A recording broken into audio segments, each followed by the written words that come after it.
अब चलिए आगे बढ़ते हैं। ईआरसीपी परियोजना को लेकर ही बात कर लेते हैं। वहीं पर ईआरसीपी परियोजना को लेकर के राजस्थान और मध्य प्रदेश के बीच में विवाद जो चल रहा था वो अब खत्म हो गया है। दिल्ली के श्रम भवन में एक बैठक हुई। एमओयू के बाद में सूबे के मुखिया सीएम बजुलाल शर्मा जयपुर लौट जाते हैं, जहां पर एयरपोर्ट पर एकत्रित हुए करीब 13 जिलों के लोगों और बीजेपी कार्यकर्ताओं ने सीएम का स्वागत किया और वहीं पर इसी दौरान सीएम के समर्थन में नारेबाजी करते हुए वो नजर आए। इसी मौके पर बीजेपी के प्रदेशाध्यक्ष सीपी जोशी, मंत्री जवाहर सिंह मेडम भी मौजूद रहे। आपको जानकारी दे दें कि बीते दिन केंद्रीय जल शक्ति मंत्री गजेंद्र सिंह शेखावत की अध्यक्षता में हुई बैठक में राजस्थान के मुख्यमंत्री भजनलाल शर्मा और मध्य प्रदेश के सीएम मोहन यादव ने एमओयू पर हस्ताक्षर किए थे।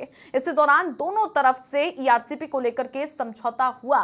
इस परियोजना में राजस्थान के 13 जिलों में 2.80 लाख हेक्टेयर सिंचाई के क्षेत्र के लिए पर्याप्त पानी उपलब्ध होगा और खेत खलिहानों के साथ में औद्योगिक और वन क्षेत्रों को भी बढ़ावा मिलेगा। तो ये सुबह की तस्वीरें हैं। जैसे ही मुख्यमंत्री एयरपोर्ट पर पहुंचते हैं, 13 जिलों के तमाम लोग, उनके जो समर्थक हैं वो भी पहुंचते हैं और जो आमजन भी आज धन्यवाद करता हुआ मुख्यमंत्री का नजर आता है और प्रदेशाध्यक्ष सीपी जोशी उनका वेलकम करते हैं। उसके अलावा दूसरी ओर आप देखिए जवाहर सिंह मेडम राज्य मंत्री उनके साथ में मौजूद रहे। तो ये काफी खुशी का विषय है क्योंकि काफी लंबा ये समय बीत गया। ईआरसीपी को लेकर मांग की जा रही थी और अपितु अब जिसका फायदा यहां पर राजस्थान के 13 जिलों को मिलेगा, वहीं पर मध्य प्रदेश के भी 13 जिले इसमें शामिल रहेंगे। अधिराज मेरे सहयोगी बने हुए हैं। अधिराज, मुख्यमंत्री जैसे ही पहुंच जाते हैं जयपुर एयरपोर्ट दिल्ली में, चूंकि कल काफी अच्छी सफल ये वार्ता रही है, एमओयू भी अब इस पर साइन हो चुका है, समझौता हो चुका है दोनों ही राज्यों के बीच में,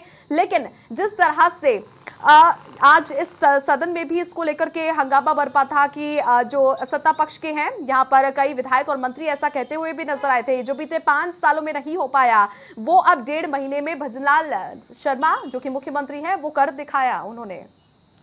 देखिए छवि, मैं आपको बताना चाहूंगा कि राजस्थान क्षेत्रफल की दृष्टि से सबसे बड़ा प्रदेश है। यहाँ पर उपजाऊ मिट्टी है, लेकिन इस प्रदेश का दुर्भाग्य रहा कि यहाँ पर पानी की बड़ी समस्या रही। यहाँ पर पीने के पानी से लोग जूझते रहे, तो जमीन सिंचाई के लिए पानी की उम्मीद बहुत दूर तक नहीं की जा सकती थी। लेकिन एक सपना पिछले कुछ सालों में राजस्थान के किसानों को दिखाया गया, वो ERCP eastern Rajasthan canal project Rajasthan के लिहाजे से, राजस्थान के किसानों के लिहाजे से, पीने के पानी के लिहाजे से काफी महत्वपूर्ण योजना है। उतनी ही ज्यादा बड़ा सियासी मुद्दा रहा ईआरसीपी पिछले 5 सालों में। पिछले 5 सालों में ईआरसीपी को लेकर बड़ी सियासत की गई। पिछले 5 साल में लगातार कई तरीके के मूवमेंट किए गए। कांग्रेस की जो सरकार थी वो बीजेपी पर आरोप लगाती रही, केंद्र सरकार के जो मंत्री थे वो राजस्थान की सरकार पर आरोप लगाते रहे। दरअसल ये मामला 2 राज्यों से जुड़ा मामला है, मध्य प्रदेश और राजस्थान के जो दोनों के बीच जो नदियां हैं इनके पानी के बंटवारे को लेकर विवाद था, लेकिन इसका समाधान नहीं हुआ। ईआरसीपी को आपको याद होगा छवि, 2018 में जब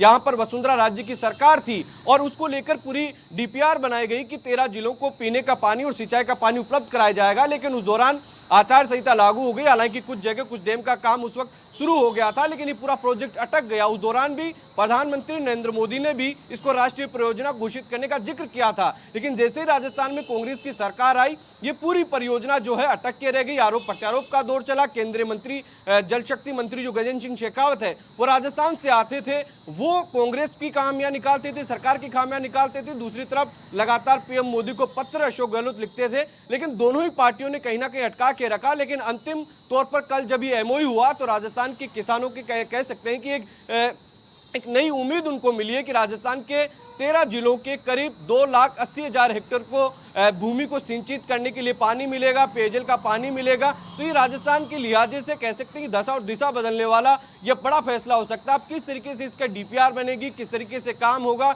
ये देखने वाली बात हो, लेकिन फिलहाल इस पर अभी भी जो सियासत है वो बरकरार है। आज सदन में भी ईआरसीपी को लेकर पूरी पुरजोर तरीके से विपक्ष के विधायकों ने हंगामा किया। उन्होंने कहा कि ईआरसीपी की क्या शर्तें उनको बाहर रखना चाहिए, क्या इसको राष्ट्रीय परियोजना घोषित की गई है या नहीं की गई है, ये पूरी इस पर चर्चा होनी चाहिए। उसको लेकर आसन ने व्यवस्था दी है कि कल सदन में आधे घंटे के लिए ईआरसीपी पर चर्चा की जाएगी, जिस पर सत्ता पक्ष और विपक्ष के सदस्य बोलेंगे और विभाग के जो मंत्री है वो जवाब देंगे। लेकिन ईआरसीपी का जिक्र किया जा रहा था छवि, 2018 से पूरा मामला चल रहा है, लेकिन पिछले 5 साल में सियासत पूरी बनी रही। एक समय ऐसा भी आया जब मध्य प्रदेश में भी कांग्रेस की सरकार रही और राजस्थान में भी कांग्रेस की सरकार रही, लेकिन पूरा जो मामला है वो सॉर्ट आउट नहीं किया जा सका। एक समय वो भी था जब मध्य प्रदेश में बीजेपी की सरकार, राजस्थान में बीजेपी की सरकार थी, शिवराज सिंह चौहान वहां मुख्यमंत्री थे, लेकिन उसका सॉर्ट आउट नहीं हुआ। लेकिन इस बार का जो राजस्थान का विधानसभा चुनाव था उसमें ईआरसीपी एक बड़ा इश्यू था और अब कहीं ना कहीं कह सकते हैं कि जो गारंटी प्रधानमंत्री नरेंद्र मोदी ने दी थी चुनाव के दौरान,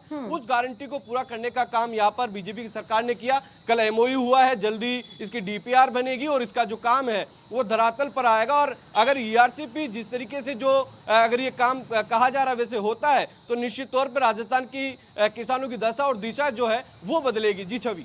ठीक है अधिराज, आप बने रहिए। और भरतपुर से मेरे सहयोगी दीपक लवारिया जुड़ चुके हैं। दीपक, चूंकि मुख्यमंत्री भजनलाल शर्मा खुद भरतपुर से है, भरतपुर भी इन 13 जिलों में शामिल है और जैसे ही एमओयू होता है दिल्ली में बड़ी बैठक होती है, मुख्यमंत्री जैसे ही एयरपोर्ट आते हैं उनका स्वागत सत्कार किया जाता है। काफी खुशी, 13 जिलों के जो तमाम लोग आए थे मुख्यमंत्री का स्वागत करते हुए नजर आते हैं। अब चूंकि पिछले 5 सालों में जो राजनीति हुई है ईआरसीपी को लेकर के, काफी लंबे अरसे से इंतजार था ईआरसीपी पर, आखिर कब मोहर लगेगी, कब इसका कार्य शुरू होगा, कब समझौता होगा, वो अब पूरा हो चुका है। और बल्कि राजस्थान ही नहीं मध्य प्रदेश के भी 13 जिलों को इसका फायदा मिलेगा। अब वहीं पर बात कर ली जाए ईआरसीपी को लेकर के, तो चर्चा यहां पर यही है कि मुख्यमंत्री की ओर से जो पुरजोर कोशिश की गई थी, डबल इंजन की सरकार प्रदेश में बन चुकी है और जो वादा किया गया था संकल्प पत्र में वो अब पूरा हो चुका है। अभी पहले तो मैं ये कहूंगा कि 17 साल पुराना जो संघर्ष था उस पर विराम लग गया है। ईआरसीपी परियोजना को मंजूरी मिल चुकी है।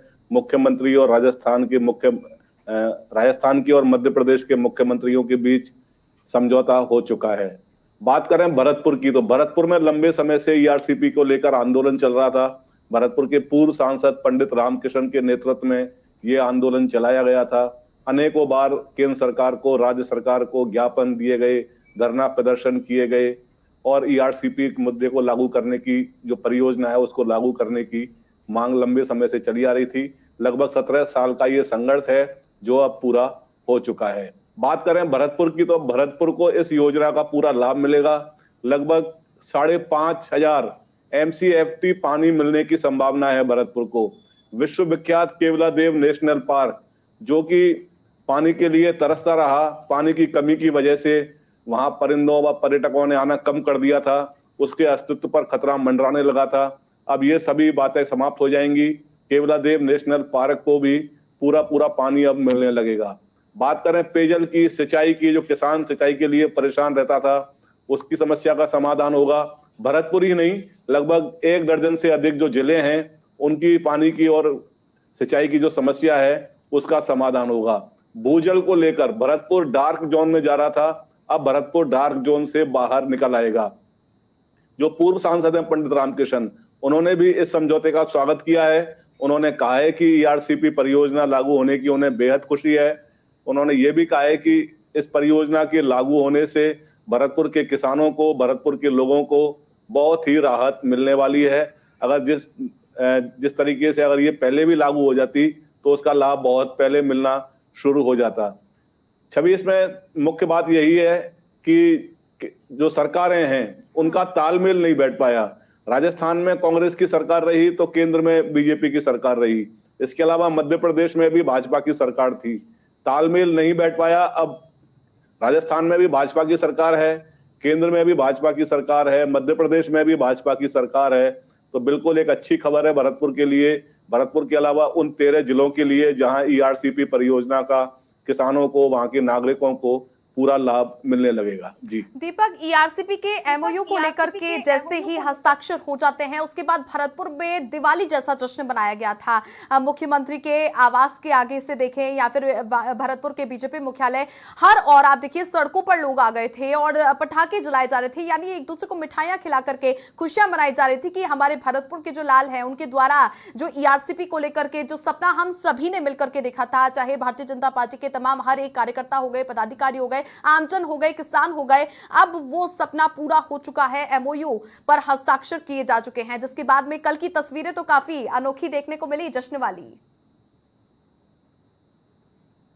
सरकार ने मास्टर स्ट्रोक मारा है। मुख्यमंत्री भजनलाल शर्मा जो कि भरतपुर के निवासी हैं, उन्होंने जो ईआरसीपी परियोजना को लागू कराने में जो भूमिका निभाई है उसकी सभी जगह सराहना हो रही है। और भरतपुर में तो जश्न का माहौल था। भाजपा के कार्यकर्ताओं द्वारा जमकर जश्न मनाया गया। मुख्यमंत्री भजनलाल शर्मा के जवाहर नगर स्थित आवास पर भाजपा नेता शैलेश कौशिक के नेतृत्व में जश्न मनाया गया। इसके अलावा भाजपा के प्रदेश मंत्री गिरधारी तिवारी, भाजपा के जिला अध्यक्ष मनोज भारद्वाज के नेतृत्व में बिजलीगढ़ चौराहे पर आतिशबाजी की गई, राहगीरों को मिठाइयां बांटी गई और सभी का यही कहना है कि ईआरसीपी परियोजना लागू होने से सभी भरतपुर के अलावा अन्य 13 जो जिले हैं वहां के नागरिकों को, वहां के किसानों को भरपूर लाभ मिलने वाला है। जी।